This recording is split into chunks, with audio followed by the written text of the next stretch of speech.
ভারতেরও 101 রাজা টিপু সুলতান, তার তলোয়ারের ওজন ছিল 1.5 কুইন্টাল। তার বাপ হায়দার আলী 1 কুইন্টাল 40 কিলো ওজনের তলোয়ার।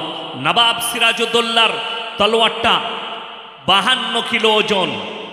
সেই তলোয়ার নিয়ে যুদ্ধ করত। সেই রাজারা চলে গেছে, তাদের রাজত্ব শেষ। এরপরেও পৃথিবীতে কে ফুটানি করছে যে আমি সুপার পাওয়ার, কে ফুটানি করছে আমার থেকে শক্তিশালী নেই? তাদেরকে বলবো এইগুলো তো অনেক চুনোপুটি। কোরআন খুলেন, কোরআনে 2 জন যোদ্ধার নাম আছে, 2 জন জালিম বাদশার নাম। আল্লাহ যাদেরকে 2টো শক্তি দান করেছিল, শারীরিক আর সামরিক, তার মধ্যে একজন হচ্ছে ফেরাউন, যে বলেছিল মিশরের মাটিতে আনা রব্বুকুমুল আলা, আমি তোমাদের রব, আমি তোমাদের সব। ফেরাউন আছে না শেষ? শেষ, তার রাজত্ব শেষ। কিন্তু দুঃখের বিষয়,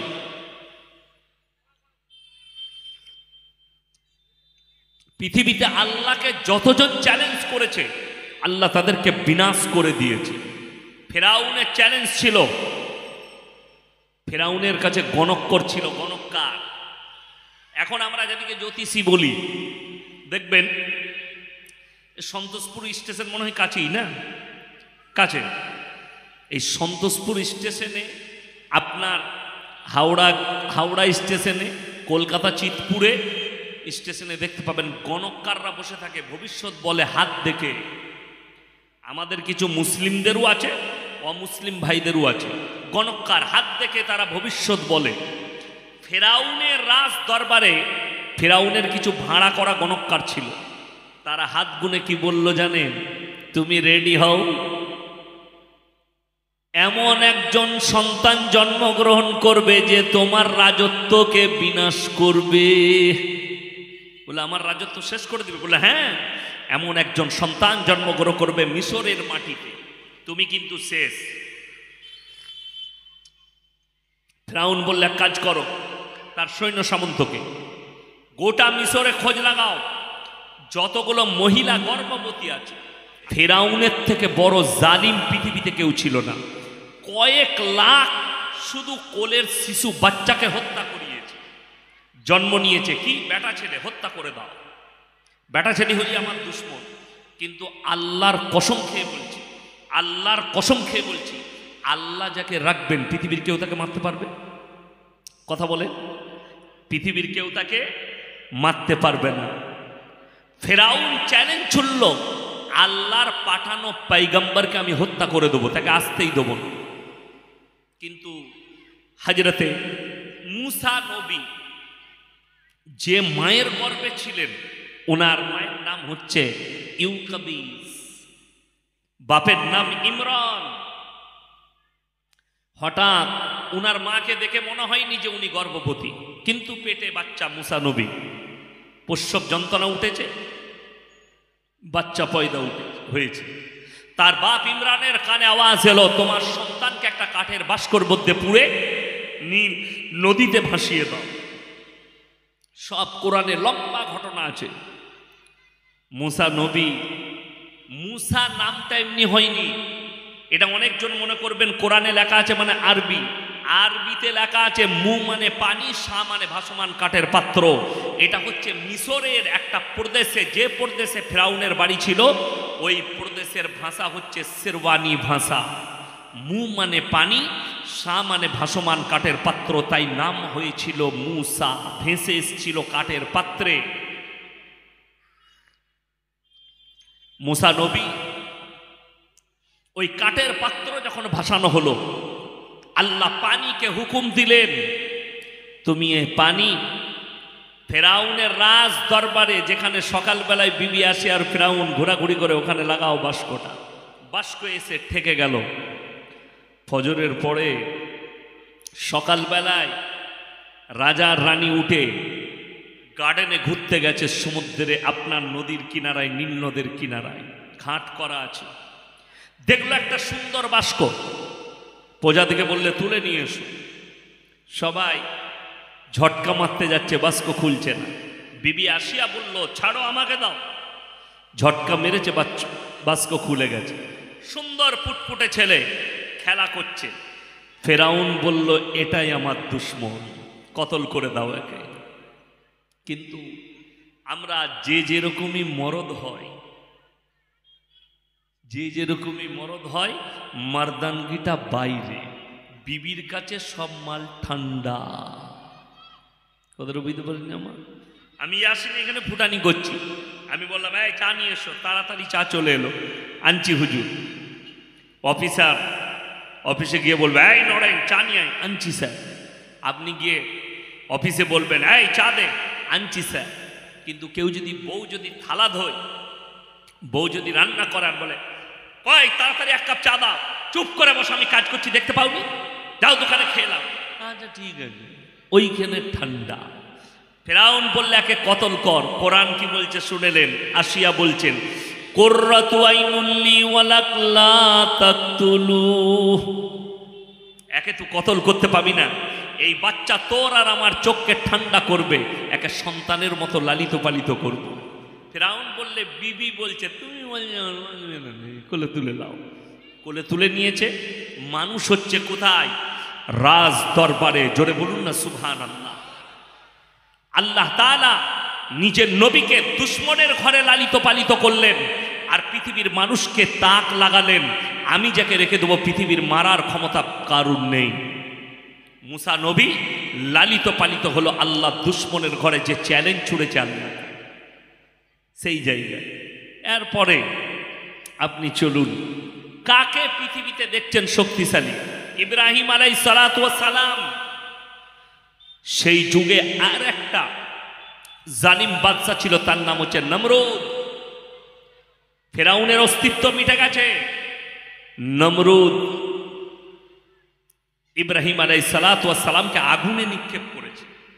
ইব্রাহিম আলাইহিস সালাতু ওয়াস সালাম কার কাছে মদদ চেয়েছিলেন? কথা বলে না, কার কাছে? আল্লাহর কাছে। কোরআন খুলে আল্লাহর কাছে মদদ চাইলেন। আল্লাহর কাছে যারা মদদ চাই আল্লাহ মদদ করে। আল্লাহ আয়াত অবতীর্ণ করলেন, হুকুম জারি করলেন কার উপরে? আগুনের উপরে। কুল্লা ইয়া নারু কুনি বারদান ওয়া সালামান আলা ইব্রাহিম, আগুন তুমি ঠান্ডা হও আমার ইব্রাহিমের জন্য। ফুলের বাগিচায় ইব্রাহিম নবী আগুন ঠান্ডা, আল্লাহর জিকির করেছেন। জোরে বলুন সুবহানাল্লাহ। ইব্রাহিম নবীর একটা পশম জ্বালাতে পারেনি, কেন? আল্লাহ হুকুম দিয়েছে আগুনকে, আমার নবীর একটা পশমকে তুমি জ্বালাতে পারবে না। নমরুদকে আল্লাহ মৃত্যু দিয়েছেন কোন বড় সৈন্য সামন্তর দ্বারা নয়, কোন লস্করের দ্বারা নয়। একটা মশাকে হুকুম দিলেন, যাও তার নাকে প্রবেশ করে মাথায় কামড়াও। সে তার প্রজাতিকে বললে তোরা এক কাজ কর, আমার মাথায় জুতো করে বাড়ি মার। বলে হুজুর আপনার মাথায় জুতো করে বাড়ি? বলে মার, না হলে আমি তোদিকে মেরে ফেলবো। প্রজারা জুতো করে বাড়ি মেরে মেরে তাকে মৃত্যুবরণ করিয়েছে, মারা গেছে। বলে বাড়ি মেরেছে, আমার মাথায় যন্ত্রণা করছে, এত বাড়ি মার। তখনকার কাঠের জুতো, সেই জুতোর বাড়ি খেয়ে নমরুদ মৃত্যুবরণ করেছে। আল্লাহ বাদশার মতো যে আল্লাহকে চ্যালেঞ্জ ছুড়েছে, আল্লাহ তাকে জুতোর বাড়ি খাইয়ে মৃত্যু দিয়েছে। এখানে আপনাকে আল্লাহকে চিনতে হবে। নমরুদের অস্তিত্ব মিটে গেল। আমার বন্ধুগণ, আমার ভাই, আমার বলার উদ্দেশ্য, একটা ভাই আজকে নিয়ত করুন, আমরা জমিনের ওপরে নিজের শক্তি, নিজের পয়সা, নিজের বল, নিজের জ্ঞান, কোনো কিছুর অহংকার করব না। জোরে বলুন ইনশাআল্লাহ। পয়সা এক্ষুনি আছে, নেই। আমি আছি, এক্ষুনি নেই। আমাকে আজকে ইয়াসিনকে দেখছেন, কালকে হয়তো শুনতে পারেন ইয়াসিন সাহেব এখান থেকে যাবার পথে ইন্তেকাল করেছে। আজকে আপনাকে দেখতে পাচ্ছি, কাল হয়তো শুনতে পারবো মিটিয়া বুরুজের ওই হাজি সাহেব আর নেই, ইন্তেকাল করেছে। আমার বন্ধুগণ, অহংকার জমিনের উপরে কেউ করবেন না। লা ইয়াদখুলুল জান্নাতা কাত্তাতুল হাদিস। রাসূলের যারা অহংকারী হবে আর যারা চগলখোর হবে, তারা কোনোদিন জান্নাতে প্রবেশ করবে না।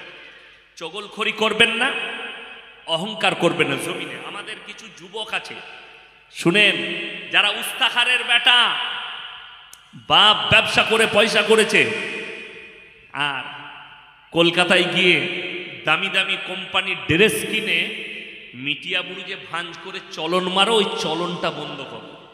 আমার আল্লাহ ওই চলনটাই পছন্দ করে না। তুমি যে চলনটা দাও, একটু টাকা হয়ে গেলে আর কি, কি বুঝলেন, হাতে সিগারেট নিয়েছে, বল কি বলছি বল, মানে স্টাইল তার দেখে কে, মানে বাপের টাকা হয়েছে, একটু ভালো ড্রেস কিনেছে। আরে বুকা, যে মনে করে আমি দামি ড্রেস পরে আছি আমাকে লোকে দেখছে, ভুল কথা। তুমি যদি মনে করো আমাকে যেন লোকে দেখে, আমি বলছি ছিঁড়া আন্ডার প্যান্ট পর সবাই তোর দিকে তাকাবে, মালটা কোথাকার, খেপে গেল নি, সবাই তাকাবে। দামি পোশাক নয়, পোশাক তুমি যত দামি পড়বে পড়ো, জমিনের ওপরে অহংকার করো না। কেন? এই জমিনে তোমাকে শুতে হবে আল্লাহর কসম। দুনিয়ার যত সম্পদ আছে সব দাঁড়িয়ে থাকবে, তোমার ব্যাংক ব্যালেন্স ব্যাংকে থেকে যাবে, তোমার পরিবার তোমার সব সম্পদের মালিক হবে, তুমি খালি মাটিতে শুবে। সেই জমিনের ওপরে অহংকার করলে জমিন তাদিকে আঁকড়িয়ে ধরবে কবরে। এরপরে আমি বক্তব্য শুরু করব। কিন্তু দুঃখের বিষয় যে এই ভারতবর্ষে 30 কোটি মুসলমান আছে। কত বললাম বাবা? 30 কোটি। তার মধ্যে 10 কোটি মুসলমান আছে কিনা এটাও সন্দেহ আছে। কেন বলছি? তার প্রুফ দেবো অনেকগুলো, অনেক প্রুফ দেবো। আকবারু বিসমিল্লাহির রাহমানির রাহিম।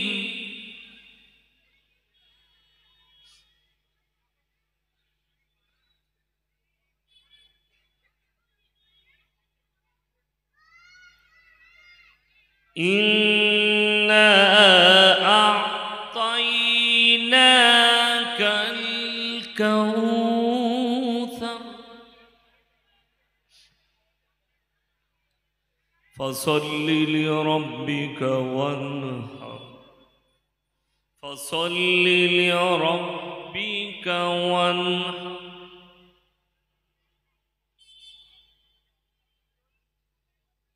ইন্না আ'তাইনাকাল কাউসার ফসল্লি লিরাব্বিকা ওয়ানহার ইন্না শানিয়াকা হুয়াল আবতার।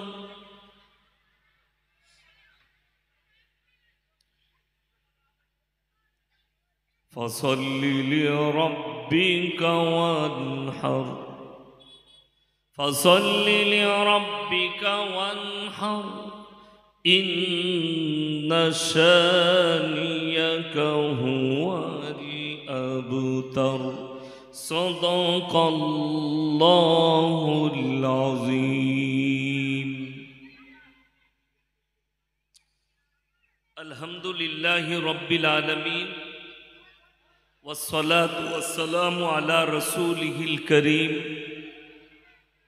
أما بعد فأعوذ بالله من الشيطان الرجيم بسم الله الرحمن الرحيم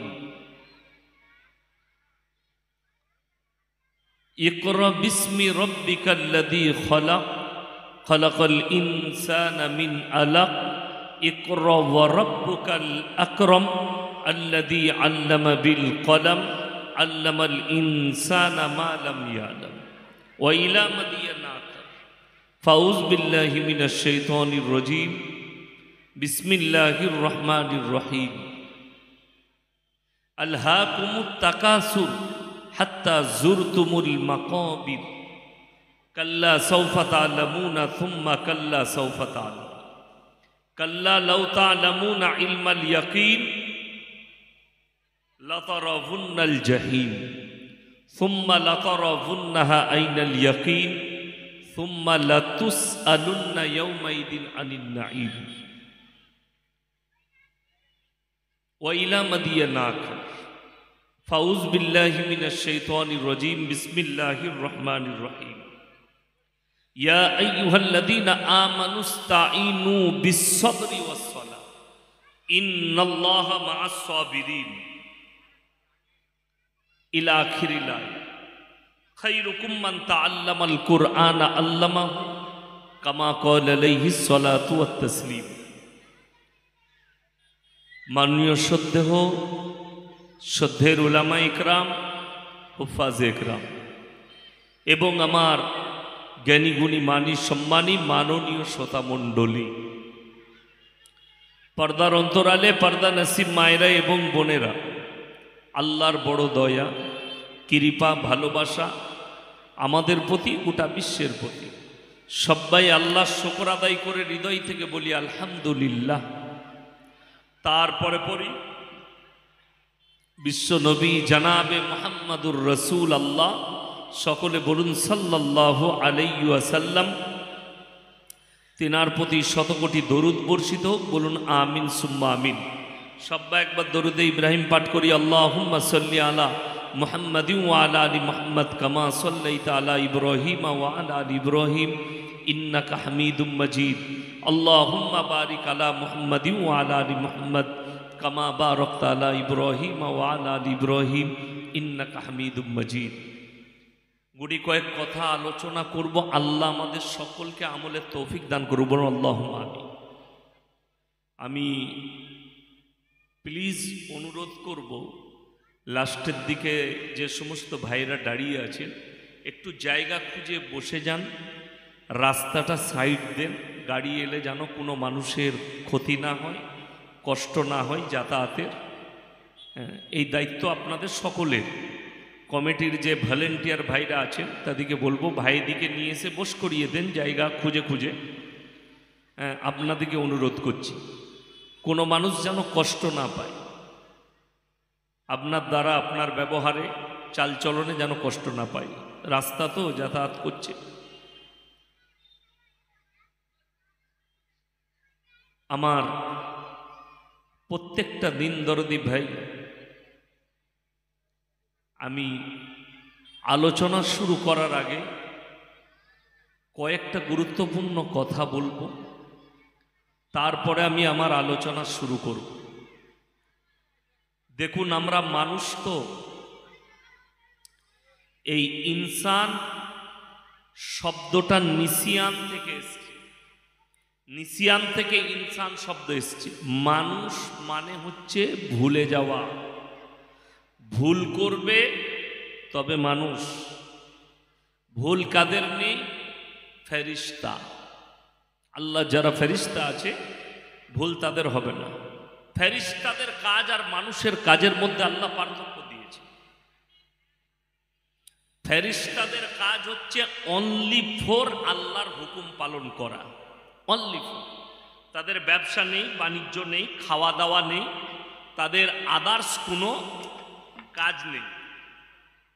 অর্থাৎ তাদের কাজ হচ্ছে আল্লাহ হুকুম দেবেন, তারা খালি পালন করবে। আর মানুষের কাজ হচ্ছে দুনিয়াদারি আছে, রোজগার আছে, পেটের জন্য খাবার সঞ্চয় আছে, বিবি বাল বাচ্চা আছে, তারপরেও আল্লাহকে মনে রাখবে। আল্লাহ তাআলা ইনসানকে সৃষ্টি করার আগে ফেরেশতাদেরকে ডাক দিয়েছিলেন। ওয়াইজ ক্বালা রাব্বুকা লিল মালাইকাতি ইন্নী জাইলুন ফিল আরদি খলিফা। এই আমার ফেরেশতারা এসো আমার কাছে, আমি একটা ডিসিশন নিয়েছি। কে? আল্লাহ।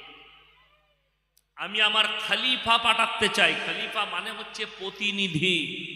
প্রতিনিধির বাংলা মানে হচ্ছে কথা বহনকারী।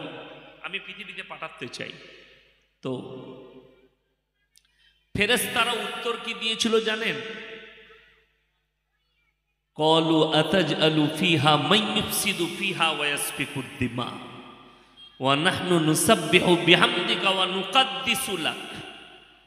আপনি এমন একটা জাতি সৃষ্টি করতে যাচ্ছেন যারা দুনিয়াতে মারামারি, ফাসাদ, দাঙ্গা, কাটাকাটি, হানাহানি, অন্যায়, অত্যাচার, অবিচার করবে।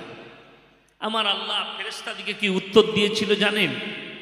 বান্দাকে ভালোবেসে, ইনসানকে ভালোবেসে ক্বালা ইন্নী আ'লামু মা লা তা'লাম, হে আমার ফেরেশতা মণ্ডলী, আমি যা জানি তা তোমরা জানো না।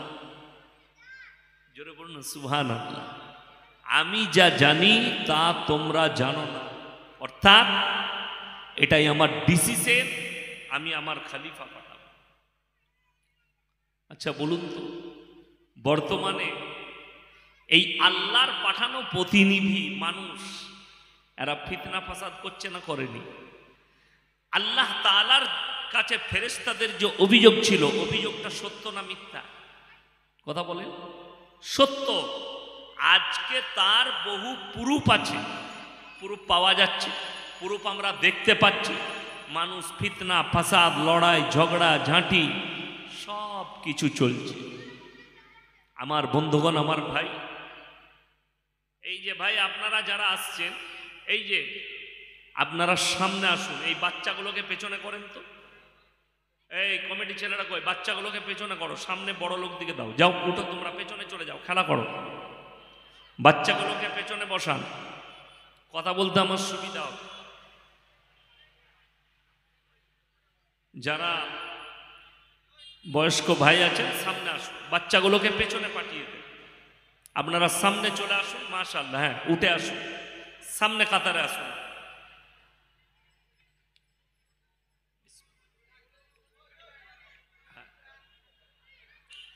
বাচ্চাগুলোকে ওই ঘরে পাঠিয়ে দেন, নাহলে পেছনে কাতারে একবারই পেছনে পাঠান। সামনে আপনারা বসুন গিয়ে, মাশাআল্লাহ। জাযাকাল্লাহ। ঠিক আছে। তো আল্লাহর যতগুলো পৃথিবীতে সৃষ্টি আছে, গাছপালা দেখছেন, নদ নদী নালা যা কিছু দেখছেন, কোরআনে আছে আমি সব থেকে উত্তম রূপে মানুষকে সৃষ্টি করেছি। বলুন সুবহানাল্লাহ। যতগুলো সৃষ্টি আছে, যা কিছু আছে পৃথিবীতে, আল্লাহ যতগুলো সৃষ্টি করেছেন সব থেকে সুন্দর সৃষ্টি হচ্ছে মানুষ। আর যা কিছু করেছেন সব মানুষের জন্য। সব কার জন্য? মানুষের জন্য, ইনসানের জন্য। এই একটা মখলুকের জন্য এতগুলো মখলুক, এতগুলো পাহাড় পর্বত, এতগুলো গাছপালা, নদ নদী নালা, গ্রহ, শুধুমাত্র এক ইনসানের জন্য, এক ইনসানের জন্য, মানুষকে। তাইলে আল্লাহ বান্দাকে বেশি ভালোবেসেছে না বাসেন? সমস্ত মখলুকের থেকে। আপনি দেখলেন পৃথিবীতে যতগুলো হালাল মখলুক আছে সেগুলো আমাদের জন্য খাবারের বস্তু করেছেন না করেননি? করেছেন। খাও, উপভোগ করো। কিন্তু মানুষকে কারুর উপভোগের জন্য রাখেননি, রেখেছে? মানুষকে সুযোগ পেলে হিংস্র প্রাণীরা খেয়ে ফেলে, সেটা তাদের নেচার। আর আপনার ভুল। কেউ যদি সুন্দরবনে ঘুরতে যায়, তাকে বাঘে খেয়ে নেয়, এটা বাঘের দোষ নয়, যে ঘুরতে গেছে তার দোষ। তুমি বিপদের মুখে পা দিয়েছ। অর্থাৎ আল্লাহ মখলুককে মানুষের জন্য সৃষ্টি করেছেন, মানুষকে কোনো মখলুকের জন্য নয়। ওই জন্যে তো কিয়ামতের দিনে বিচার সকলের হবে না, বিচার হবে মানুষের। কার বিচার হবে? মানুষের। কেন হবে? ভালো মন্দ, জ্ঞান, গরিমা বিচার করার ক্ষমতা আর কোনো প্রাণীর আছে? কথা বলে। আপনি একটা গরুকে যদি মারেন, একটা মুনিব তার গরুকে মারলে গরুটা বলে যে আমাকে মেরো না, লাগছে? সে বলতেই পারে না, চুপচাপ নীরব অবস্থায় মার খায়। হয়তো কষ্টে তার চোখ দিয়ে একটা দুটো পানি পড়বে, কিন্তু সে বলতে পারবে না যে আমার এই জায়গায় দরদ হচ্ছে। যখন তোমাকে কোনো মানুষকে যখন পুলিশে মারে, লকআপে নিয়ে গিয়ে, তখন সে বলতে পারে স্যার লাগছে, আর মারেন না স্যার, এখানটা ভেঙে গেল স্যার। বলে না? বলে না। চোরকে মারলে চোর বলে আমার ভেঙে গেল, মরে গেলাম, বাঁচাও, এটা করে। কিন্তু একটা অবলা প্রাণী, ওই জন্য হাদিসে আছে, হাদিস শুনেলেন, কেউ যদি কোনো প্রাণীকে অন্যায়ভাবে মারে কিংবা তার উপরে অত্যাচার করে, কিয়ামতের দিনে আল্লাহ প্রাণীকে বলবে তুমি বদলা নাও। সুযোগ দিবেন আল্লাহ বদলা নেওয়ার, এর সঙ্গে বদলা লাও। এ তোমার উপরে অত্যাচার করেছে, বিড়াল দুধ খেয়ে নিয়েছে আপনার বাড়িতে, বিড়ালটার দোষ নয়, আল্লাহ তার রুজিতে ওটা মেপেছিল। আর দোষটা হচ্ছে আপনার বিবির। বিবিকে কেউ মারতে পারবে? মারতে পারবে না। কেন? সে জানে এটা মারার জিনিস নয়। মারবে কাকে? অবলা প্রাণী বিড়ালটাকে মারছে। তো দোষ তো তোমার বিবির, আগে দুধটাকে সাবধানে রাখেনি, তাহলে তাকেও দুঘা দেওয়া দরকার। কিন্তু দুঃখের বিষয় মানুষ বুঝেই না। এই যারা আমরা বসে আছি এখন কাকে কি শক্তিশালী দেখছেন? এখন আপনারা আমাকে ঘেরে ধরে বসে আছেন, আমার বক্তব্য শুনছেন, কমিটির ছেলেরা দাওয়াত দিয়েছে, এখন আমার বুকে বিরাট বল। বল নয়, কথা বলেন, বল নয়। কেউ কিচ্ছু আমাকে বলতে পারবে না, আমি 2 ঘন্টা কথা রাখবো, কেউ কিচ্ছু বলতে পারবে না।